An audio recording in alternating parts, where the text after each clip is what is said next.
Water. Water, as we know today, is the fundamental reason for our existence. Water is life.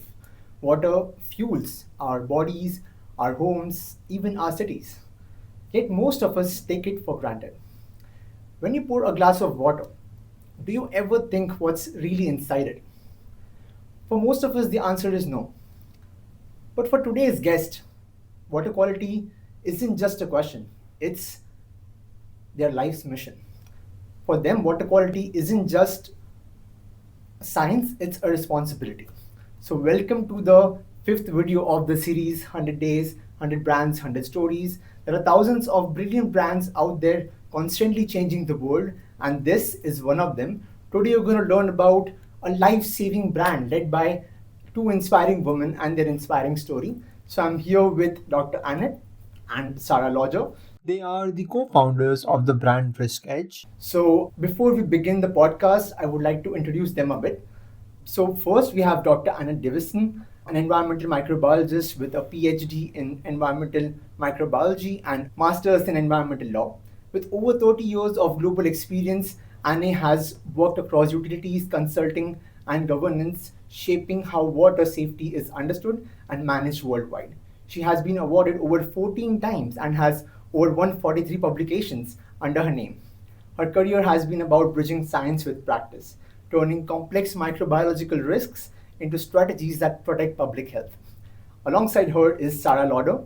She is a mechanical engineer by training with a bachelor's in mechanical engineering and a master's in commerce and management accounting. Sarah has built an award winning career in risk management with deep expertise in regulatory frameworks and practical solutions that organizations can apply. She has been awarded for sustainable business professional, infrastructure innovation, and financial literacy and has over 6 publications under her name. Her work combines engineering know how with a systems thinking approach, helping clients not only understand risks but act on them effectively as well. So, welcome Anne and Sarah for the podcast. So, the floor is yours. So, please tell us about it, Ran. Thanks very much for having us, Param. It's a real delight to come and talk to you today. RiskEdge is a brand where what we're trying to do is to make sure that people are protected and that they don't come into contact with contaminated water. So what we've really been trying to do and working towards is making sure that we can provide clarity for people and really help them come up with practical solutions to what are quite complex problems. So, what is the problem that you are really trying to solve here? What we're finding is that water is a really, really complex problem, and we are all impacted some way by water. It's not just a utility problem, it's an all of us problem. So we're trying to improve the understanding about water first of all, and then trying to improve how people can put in place practical solutions to manage different types of water risks. Right. Yeah. Okay. So I was intrigued by the name RiskEdge. So how did you came up with this name? Can you decode that for me?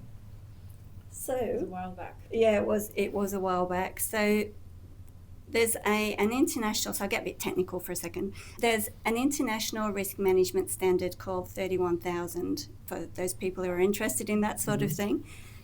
And in that, the definition of risk is the impact of uncertainty on achieving your objectives, and it can be positive or negative. So what we wanted to do is flip that a little bit and say we want to give your business an edge when it comes to risk. So that's why RiskEdge came about, so to help people really make the uncertainties more certain. And the green was really to get away from blue, essentially, because a lot of the other players in the market are focused on blue. So green was a bit different and sort of, I guess, conveyed that it's not like water is bigger than just water, that water is such a big thing and risk is such a big thing. So those principles can be applied much further than just the blue water that is sort of seen in the majority of the market. And yeah, green as in sustainable as well, because it's the Yeah, color exactly. of sustainability. And Yeah. Cool. So Annette, I had a question for you. So you had a rich career in water science. What's that one defining moment in your journey that made you so much passionate about making this knowledge accessible to others? So when I was a little kiddie in Yorkshire in England where I grew up, my sister Denise and I used to go down to the river and just play in the water. and we had a swimming pool in the local village and stuff. So I grew up around water, and it meant a lot to me. So when I started working when I first came to Australia and started working for Rio Tinto, the mining company, my first job was in contaminated sites. And then I realised that a lot of things from contaminated sites end up in water.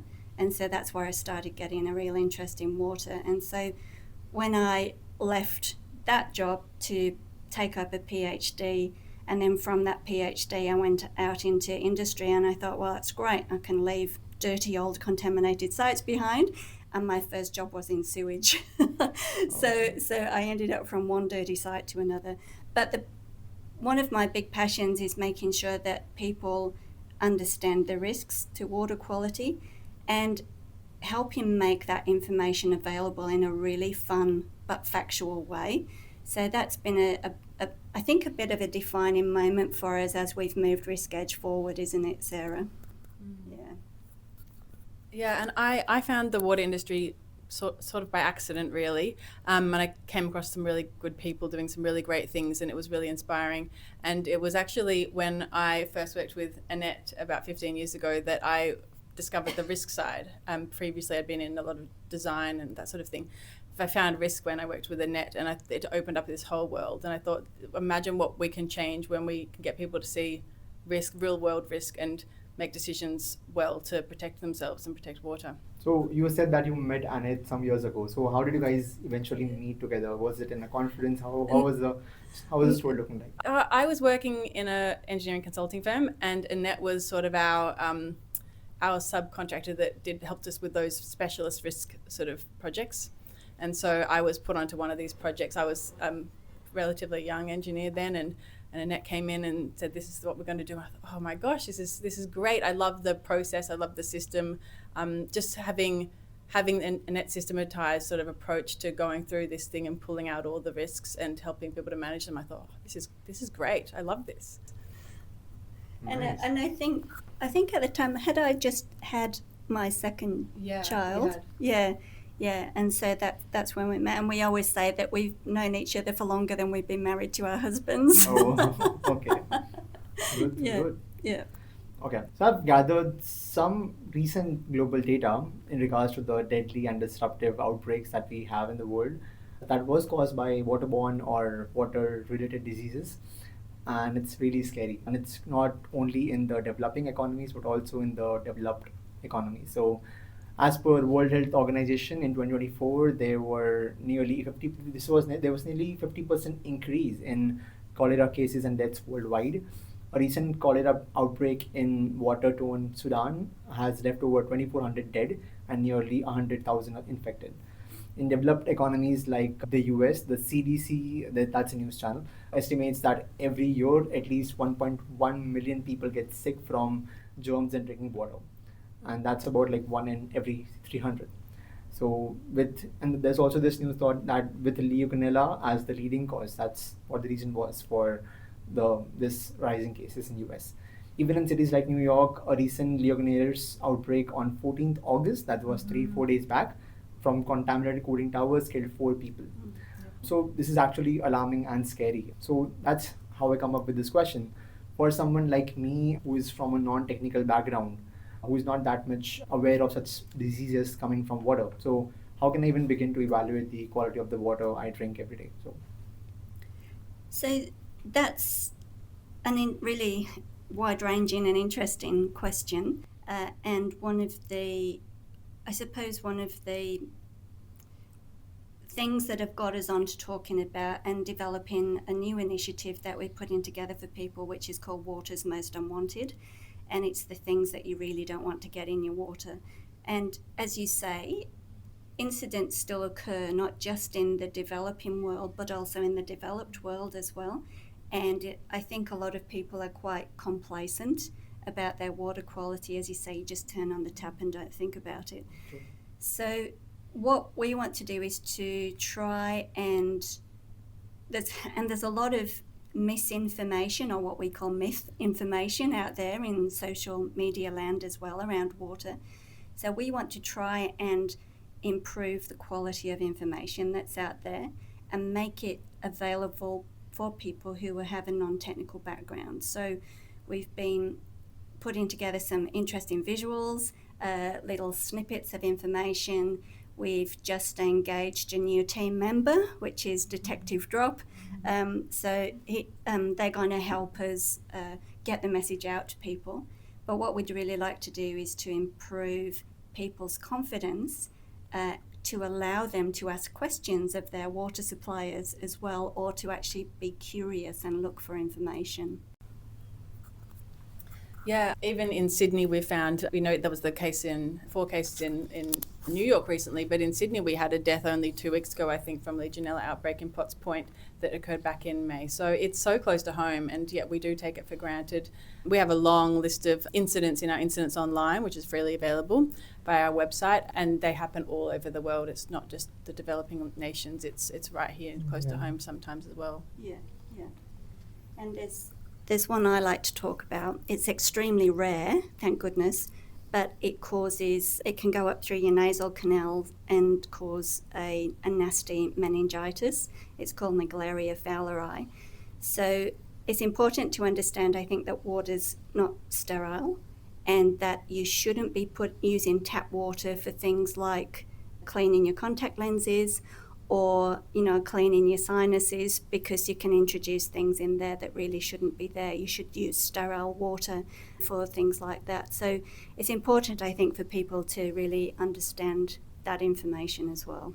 So you said meningitis. What exactly is that? Could you just... Yeah, so the amoeba is Naegleria fowleri, and normally it's a disease that people can get from swimming. It's extremely rare, but when you jump into water and water is forced up through your nose and it's got the amoeba in it, it can go up through your nasal canals and into your brain, and it's about 99% fatal. So basically it eats your brain. It's called the brain-eating amoeba. Wow. So it's pretty unspecial. You definitely don't want to get that. That's one of water's biggest, most unwanted.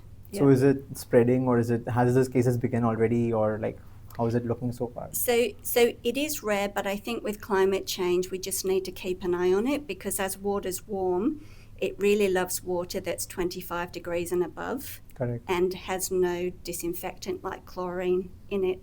So I think it's one to watch.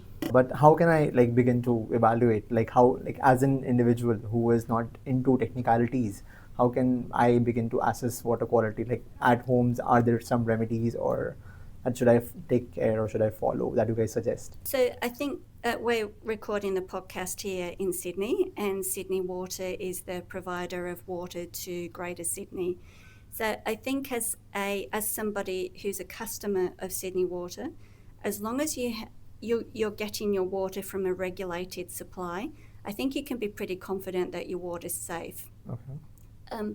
But if you're concerned, you can always go and have a look on Sydney Water's website, or Melbourne Water, or Unity Water, or SEQ Water up in Brisbane, for instance, or Water Corp over in WA. They all have really good customer information and really nice interfaces for people to understand more about their water. The other thing I think that's important to know is that sometimes water might be safe to drink, but it might not taste good.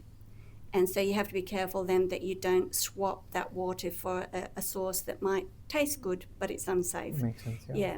So what you can do, for instance, if you think your water is a bit chlorine-y, you can actually put it in a jug and leave it in the fridge overnight, and the smell and the taste will go away. Okay. So that's one way of doing it. Some people use carbon filters at home, and I think you have reverse osmosis, don't you? Yeah. Yep. I have a reverse osmosis system under my sink, not because I don't trust Sydney Water, but I do prefer the taste. What do we call again? Reverse osmosis. Reverse osmosis. Mm-hmm. What's that exactly? It's like a membrane process where you push the water through it at high pressure, and it goes through this membrane, and very, very little comes through. So things like the chlorine and the fluoride are all gone. Fluoride's good for you, of course. It's a filter sort of, yeah. Yeah. So we've got a small system under our sink that, we got a little tap that we get our reverse osmosis water from, and it's remineralized and tastes delicious to me. Okay. Yeah, and We also have at our house, we don't have reverse osmosis, but we've got one of those fancy pants fridges that has the water Yeah. in it, and we have carbon filters as part of that. So the water does taste better, but I don't mind Sydney tap water.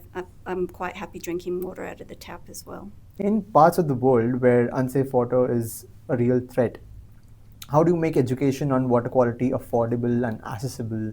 And once people have that knowledge, what practical steps can they take? Yeah, that's a really interesting one. We did some work in Bangladesh many years ago, and one of the things I think that came across for me in particular was how you really need to understand who your stakeholders are first.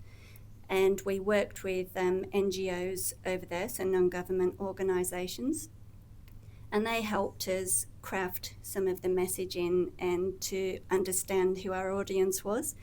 So when we went out to the villages, quite often we'd be teaching the men because they were the head of the community, but it was the women who were responsible for actually doing the solutions and looking after the community. The men would be at the front, the women would be behind, so we had to be mindful that we were respectful, that we were talking to the men, but tailor our messages so it was practical for the women to do things. So I think when you're looking at things, you have to be tailoring the message all the time and being culturally and gender respectful as well. True. Yeah. So once we were able to get the message through, and quite often people weren't literate, so we had to do things in images, to get illustrations, and graphics to get that message across. Yeah, and I think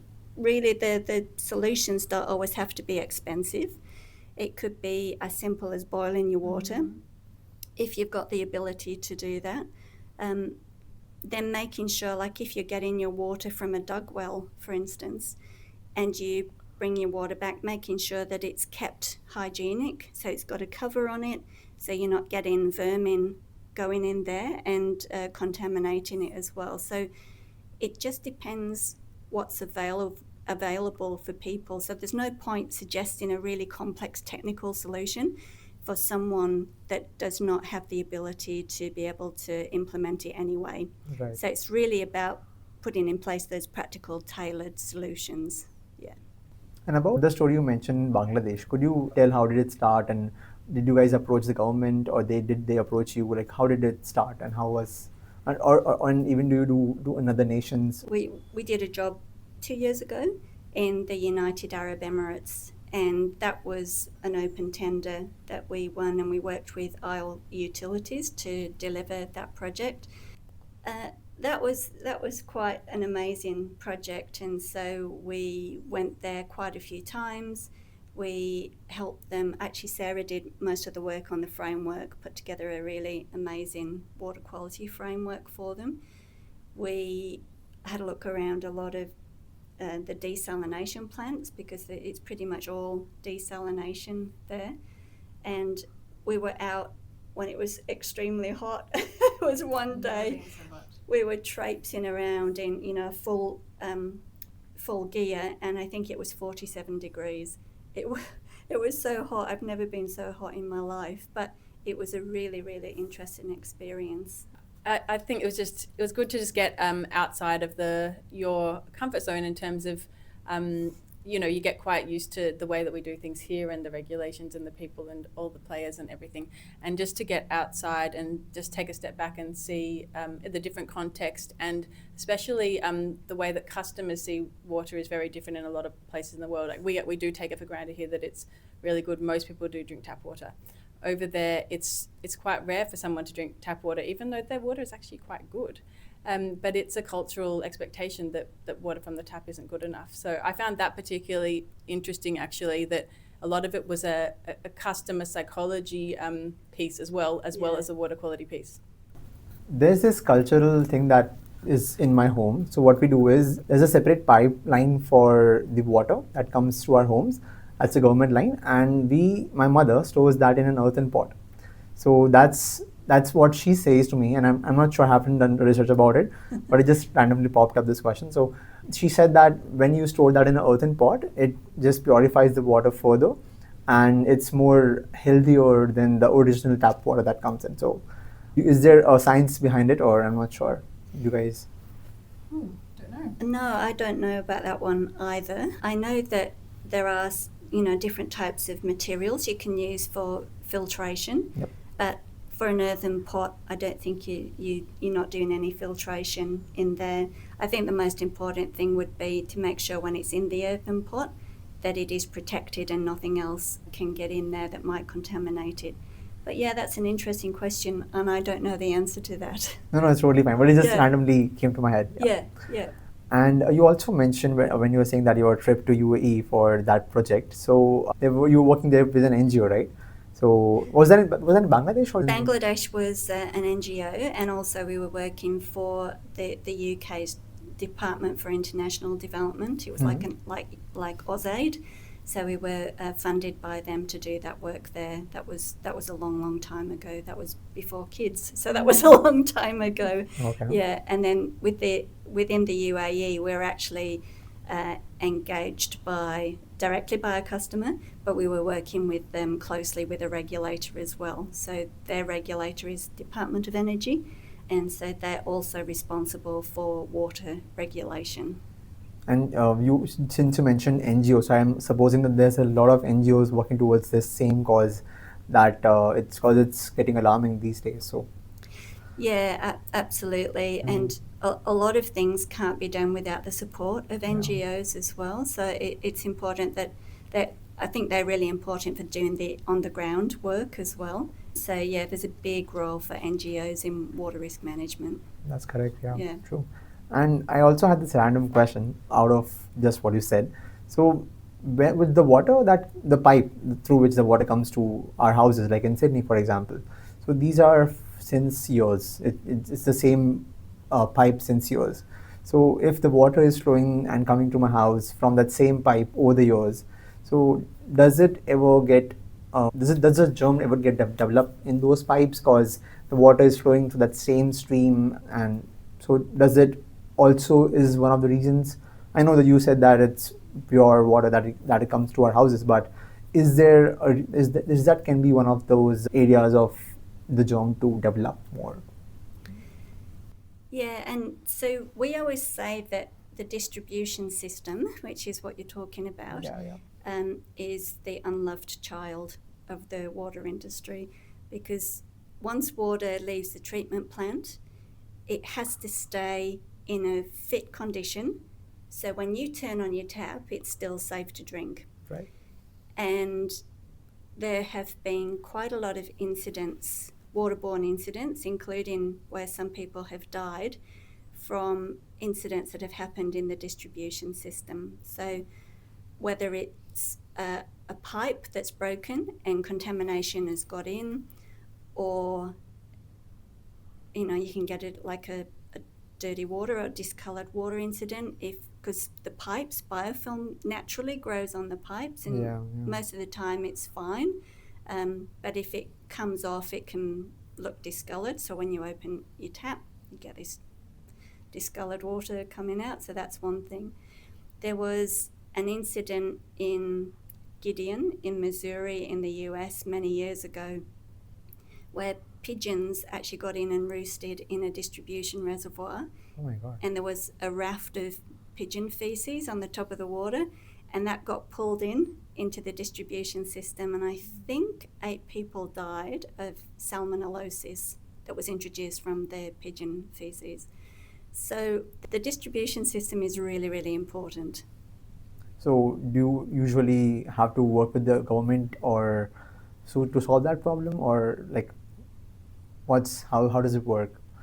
We do cover from catchment right through to tap in our work. So right from where the water falls from the sky, lands on a field and goes into a dam or a river or however it's collected, right through to where it gets to the customer's tap or the meter where it hands over to the customer. We cover all of that in the risk assessments. As Annette said, there's quite often a focus on those earlier bits where the treatment, and you can make the water beautiful quality when it leaves the water treatment plant. But that's all well and good. If you don't keep it clean, then there's a whole journey after that before it gets to the customer.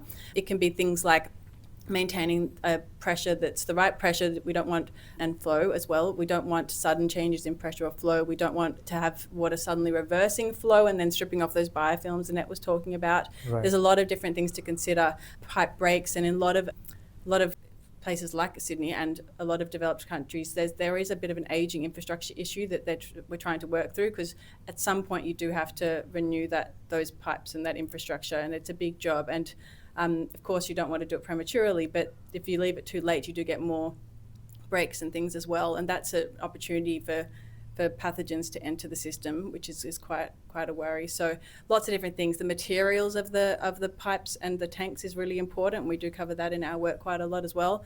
And I think those reservoirs, that's a huge thing too, because you can have a reservoir that if it's not checked, becomes, animals love water, right? Becomes a bit of a sort of attractant to rodents. Yeah, to rodents, birds, reptiles, whatever. So there's lots of different things, like having frog flaps on the outlets of your the overflow pipes from your reservoirs. Heaps of things that we look at in that space, because it is really, really an important area. And just to add to what Sarah said as well, I think it's really important for people to understand what goes into producing their water, so they understand why they're paying water rates. Yeah. So it's not just for the water, it's actually putting that money back into making sure that how we source the water, treat the water, and distribute the water. Yeah, so all of the assets along that supply chain are looked after as well, and that we use that money to help plan for the future. I had a follow-up question on what you said was discolorization of the water in terms of, I'm not sure the technical term you said, but so how do I, let's say for me as an individual, how can I see if it's discolorized? Is it like, is it a certain color that I'll get to know about it, or how do I? Yep. So anything that looks odd is the easiest way. But if you have a glass of water and you hold it up to the light, you should be able to see through it. You shouldn't see any particles. There should be no colour. It should be colourless. Sometimes when you turn on the tap, it might look a little cloudy to begin with, but that's just dissolved oxygen, and that will dissipate, and that's fine. But if your water looks a little brown, so that brown colour on there, the little circle, if it looks a little brown or dark or anything like that, or it looks even a little bit cloudy, then that's the point where you will go, oh, something's wrong with my water, and you would get onto Sydney Water or Melbourne Water or whoever it was and give them a call and say, I think I've got a problem with my water. Or even if it smells funny. We always say it smells like clowns. It smells funny. Yeah. So you just have to keep your eyes and nose open just to check that what you're getting is right. And it was really funny because we were having a strategy day for RiskEdge, and it just so happened that where we were, they had a kettle that was clear. And so same thing, we had brown water, didn't we? And I think you were just driving past, weren't you? Yeah, I was running a little bit behind and driving down the street, and I saw this huge fountain coming across a 2-story fountain coming across the street. I thought, oh, gee, that doesn't look good. Then I show up and they're putting the kettle on, and the kettle is full of brown water. So it was okay after a bit of flushing, and nobody got sick that we know of. So it was all right, but it was a bit of a funny story for a water quality related strategy meeting. Yeah, and with that one, because I think they had cut through the pipe with a little digger. And one of the ways that we prevent to prevent contamination getting into the pipe system is by having positive pressure. So if you nick the pipe or break the pipe, water goes out rather than comes in. But what had happened, I guess once they tried to mend it, some contamination had actually got in, or it had affected the biofilm or something with the change of pressure. So we just happened to turn on the tap at the time that was happening, which was quite funny. Well, it's funny for us anyway. It's actually so funny that I don't actually see the color of the water and even how it smells, but I'll do it from now. So. Oh, good. They're my friends as well. Yeah. Because it is important. Yeah. Because usually what I do is I just fill my water bottle, that's it, and I don't see the color of, but I have to from this time. So now you will look. now it's making me scary. Yeah. If you had to predict, what's the biggest water challenge in the future? Is it scarcity or salinity?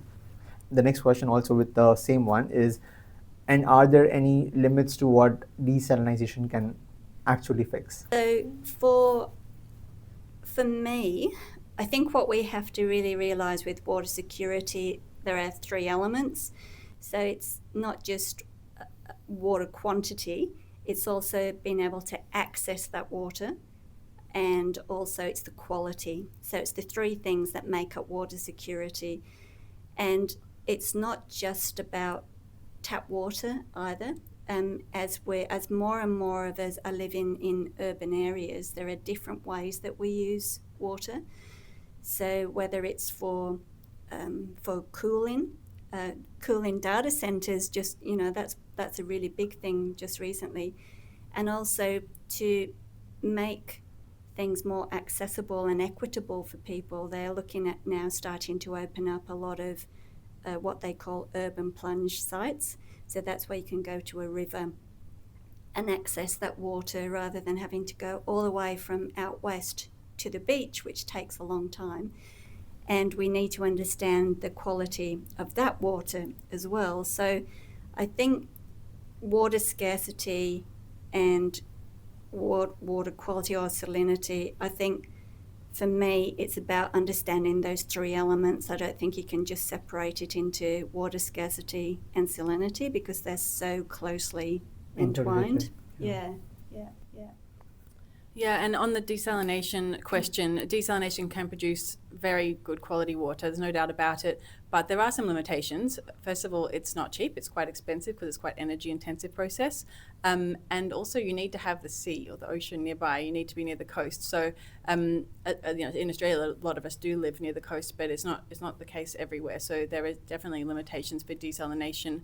But on the broader point of the quality versus quantity sort of debate, I guess the way I see it is that there is a finite amount of water on this planet, and it is infinitely recyclable, whether it's naturally recyclable through the water cycle or whether we're recycling it in a advanced water treatment plant or the like. It's infinitely recyclable, but we have to have the right quality at the right place at the right time, and that's the challenge. If we're getting too much water where we don't need it and not enough where we do, or it's not the right quality for the use, whether it's drinking, whether it's recreation, whether it's cooling towers, we need to have the right quality at the right time, at the right place, for the right use.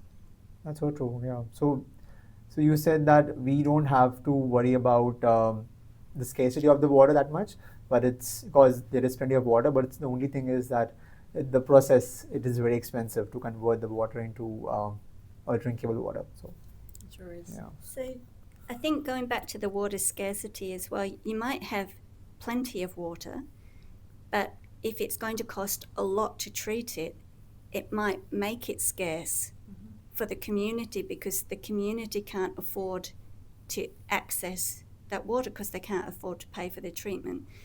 What we're finding is that water bodies are starting to be impacted by climate change. So with forest fires, for instance, and then you get rain afterwards, a lot of turbidity, erosion occurs, and all of that rubbish comes down into the water, which makes it difficult to treat. There are also a lot of nutrients going into the water, like fertilizers, cow manure, things like that, and with climate change causing warming, we're getting more algal blooms. You might know them as blue-green algal blooms. Their technical term is cyanobacterial blooms. Okay. And that can cause a lot of problems with treatment, and they can also be toxic to people and animals as well. So scarcity can occur not just from the quantity side, but also the quality of that water body and people's willingness to pay or ability to pay to treat it as well. There's so much to learn about it. Yeah.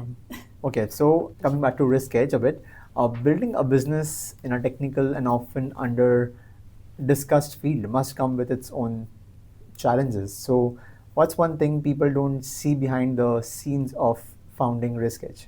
What were the struggles that you had to go through, or what is the story behind RiskEdge? So I think one of the things I hadn't realised before I started my own business was just how rewarding, but how exhausting it would be as well. So all of the business processes you need. So doing the work is just one of the things that we do. There's a lot of work behind the scenes in setting up business process, and Sarah's been fantastic with that, setting up Xero. We running Campaign Monitor, setting up Exclaimer for email signatures. So there's a lot of stuff that you have to do to run the business, and where, it's that whole thing about, are you working on the business or working in the business? So you have to do both, and sometimes that can be quite daunting. And the other thing is, how do we make technical things understandable for specialists and non-specialists alike? So when we get a proposal through the door from a customer, we have to decipher what they want, and sometimes that can be quite challenging. So yeah, there's a lot that goes on behind the scenes, isn't there?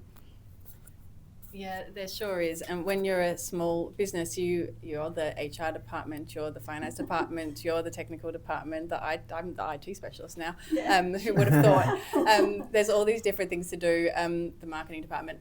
I would be happy never to do marketing, business development in my life. It's not my thing. But when you're a small business operator, you've got to do all the things. For me, it's about the numbers. I love the numbers. I would be happy to do numbers all day long. I prefer not to have to use words. That's why I've partnered with Annette. Yeah. But I think that's the thing about being a startup and a small business operator. You've got to have your eyes everywhere all at once. And we find that if we've got a lot of work on, that's great because you've got some cash flow coming in. But then you've got to pick up these other things. You can't forget your own risks. You can't forget your own finances and your own operations as well. So it's a juggle. It's definitely a juggle. As Annette said, it's rewarding, but it is a juggle. And to add to that, because it's just us in the business, well, we've got other people who help us as well, but Sarah and I are the main people in the business. You can't scale a consulting business unless you get more and more people in, and we didn't particularly want to grow big. So we've been having to think a bit differently about how we deliver, or how we can deliver what we do to more people without getting more people. So that's where we're looking at how we can build platforms to help people do self-service water risk management. So that's one of the next things that we're exploring. That's a good thought. Mm-hmm. And it does actually answer my last question as well. But if you want to add anything in that, so the question is that I usually ask this to every founder that I podcast with, that what's that one thing that people don't see being a founder in this space? But I think you already answered those questions in this one. And if someone listening today takes away just on the action from this conversation, what would you want that to be? If you want to add into the first question, anything in that, and also this question. Yeah, no, probably not. I think for me, I guess is knowing that, because I'm nearly 60, at some stage I will be retiring, and so I wanted to leave a legacy. That how can I make what Sarah and I have done over 15 years accessible to people, and so that's really why we're looking ahead about what we can do around that.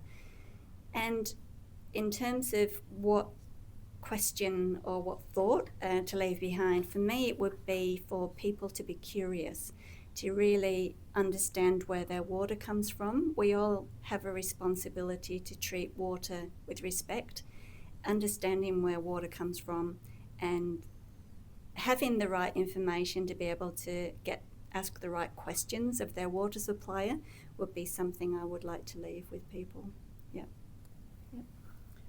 Yeah, I don't have much to add to that, but I guess just on that, engaging with people about their water, it's been quite, it's early days for Water's Most Unwanted, but it's been fun, it's been rewarding listening. People have lots of great questions about water, and they don't always get a sort of a safe space to ask them, and things can be overly complicated and technical in our industry quite often.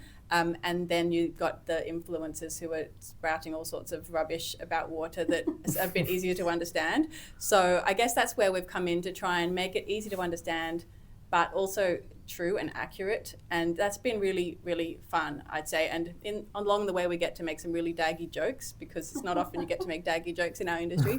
So I'd say, I think people should look at what is most unwanted and engage with it. Tell us what they think. If our jokes are too daggy, let us know, but we probably won't stop. Yeah, and I am the queen of daggy jokes. You are. And I think it's highly important for this generation and the coming generation to realize and how we should assess the water quality that comes to houses. It's like, it's a daily thing, it's a daily routine that makes you energetic, that makes, what is life basically. So you should assess that, and it takes a big heart of what you guys are doing, and I cannot wait to see how RiskEdge grows and educates all of us.